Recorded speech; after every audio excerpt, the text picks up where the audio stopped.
ഒരു mail right ചെയ്യാൻ തന്നെ വേണം എനിക്കൊരു അരമണിക്കൂർ. എന്നിട്ട് അത് തിരിച്ചു മറിച്ച് നോക്കും കറക്റ്റ് ആണോ അല്ലേ എന്നുള്ളത്. എന്നിട്ട് അയച്ചാലുണ്ടോ എന്തെങ്കിലും മിസ്റ്റേക്കുകൾ. അപ്പോൾ തെറ്റി അയച്ചു കഴിഞ്ഞിട്ടുണ്ടെങ്കിൽ ഒരു 5 മിനിറ്റ് കഴിഞ്ഞാൽ ഒരു മെസ്സേജ് വരും, അല്ലെങ്കിൽ ഒരു കോൾ വരും, തമീസ് കം ഹിയർ എന്ന് പറഞ്ഞിട്ട്. പിന്നെ ബാക്കിയുള്ള പറയേണ്ട ആവശ്യമില്ലല്ലോ. അപ്പോൾ ഇങ്ങനെ വരാണ്ടിരിക്കാൻ വേണ്ടിയിട്ട് ഞാൻ ഒരു ട്രിക്ക് പറഞ്ഞുതരാം. അയച്ചു കഴിഞ്ഞിട്ട് പെട്ടെന്ന് തന്നെ നമുക്ക് ഡിലീറ്റ് ആക്കണം എന്നുള്ളൊരു അവസ്ഥ ഉണ്ടെങ്കിൽ ഇങ്ങനെ ചെയ്താൽ മതി. ഞാനീ പറയുന്ന കാര്യം ആദ്യം മെയിൽ ഓപ്പൺ ചെയ്യുക. എന്നിട്ട് ഇവിടെ ഒരു സെറ്റിങ്സ് ഉണ്ട്. അതിനുശേഷം ആൾ സെറ്റിങ്സ് എന്ന് പറഞ്ഞ സംഭവം ക്ലിക്ക് ചെയ്തിട്ടുണ്ടെങ്കിൽ ഇതിൽ അൺഡു സെറ്റിങ്സ് എന്ന് പറഞ്ഞിട്ട് ഓപ്ഷൻ ഉണ്ട്. Undo settings send cancellation period 5 second മാറ്റിയിട്ട് 30 സെക്കൻഡ് ആക്കുക.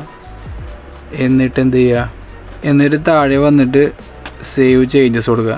അപ്പോൾ ഇത് ചെയ്ത് കഴിഞ്ഞിട്ടുണ്ടെങ്കിൽ നമുക്ക് 30 സെക്കൻഡ് വരെ ടൈം കിട്ടും ഈ സെൻഡ് ചെയ്ത് തിരിച്ചെടുക്കാൻ വേണ്ടിയിട്ട്.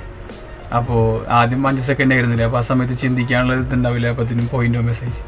ഇപ്പോൾ 30 സെക്കൻഡ് ഇനി ബോസിൻ്റെ തെറി കളിക്കേണ്ട ആവശ്യമില്ല. So when searching use me some contents is very interesting.